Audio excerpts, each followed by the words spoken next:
Alright, what's up guys? My name is Ben and welcome to my channel. So in today's video we're going to be doing a review on the Nike Air Force 1 Taiwans.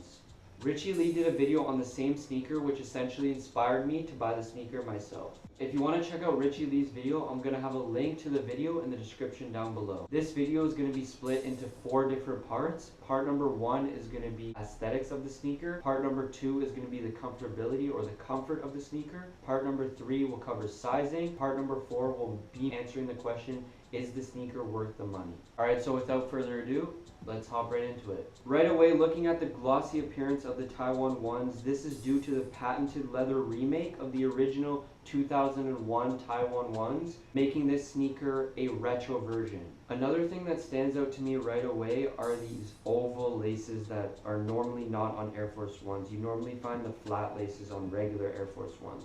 So that's an important difference in this sneaker. Moving right along to the color scheme of the sneaker, it's a nice clean white all throughout the upper and the midsole, except for the mismatched Nike checks. So on one side we have the red gradient Nike check, and then on the other side we have the blue gradient Nike check, and those match the colors of the Taiwan flag.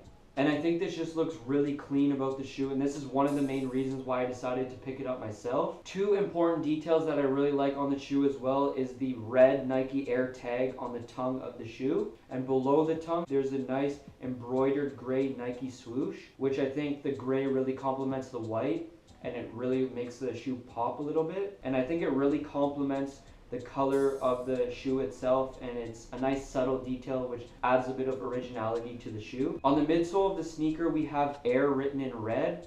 So this Air is just a nice subtle detail that complements the color of the gradient swoosh and also the tag on the tongue of the shoe. The sneaker also features a translucent outsole, which is really clean at the beginning when you get the sneaker, but you have to realize that it's going to get dirty like mine here, and the thing about it is that it doesn't look as good after it gets dirty, of course. Right below the gray check we have these perforation or ventilation holes, which seem to be more of a design detail more than anything, because once I put them on myself I noticed that it doesn't really give the shoe that much ventilation. Looking at the back of the sneaker we have again Nike Air with the swoosh embroidered in gray, a nice clean detail as well to the shoe that I really like. Looking at the inside of the shoe we have a red insole with black Nike Air writing, and the inside of the shoe also features a nice foam padding surrounding the ankle region.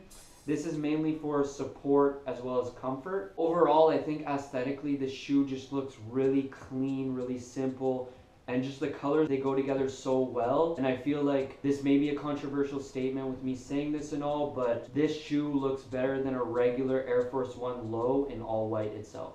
As far as comfort goes for the Taiwan 1s, I would say they're very comfortable overall. You're obviously not getting the level of comfort that you are with like an Ultra Boost, for example, but nonetheless, they're a very comfortable sneaker. One key feature that I just want to note about the comfort is that initially when I wore the shoe, the tongue of the shoe was very stiff, and I noticed that it was kind of protruding against my skin, which was a little bit uncomfortable at first, but once the shoe was broken into, it was fine and it was a lot more comfortable than before. So overall it just takes a little bit of breaking into, and then the shoe was very comfortable to wear. As far as sizing goes for the Nike Air Force 1 Taiwans, I would say go down half a size to your true size. So for example, if you're normally a size 9, get a size 8.5, and that should work fine. That's what I did, and it fits just right for me.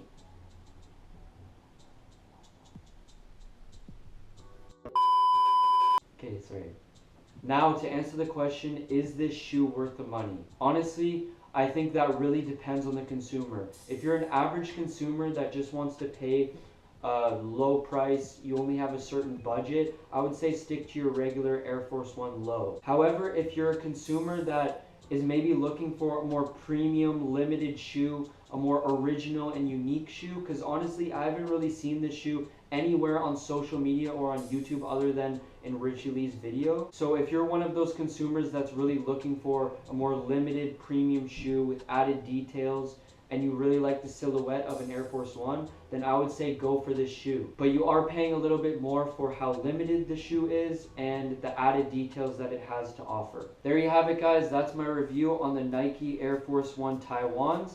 If you do enjoy the video, please feel free to leave a like down below. Also, don't forget to subscribe. Comment down below if you think that the Nike Air Force 1 Taiwans are an underrated shoe, or if you want to give me any feedback. And that's it for now.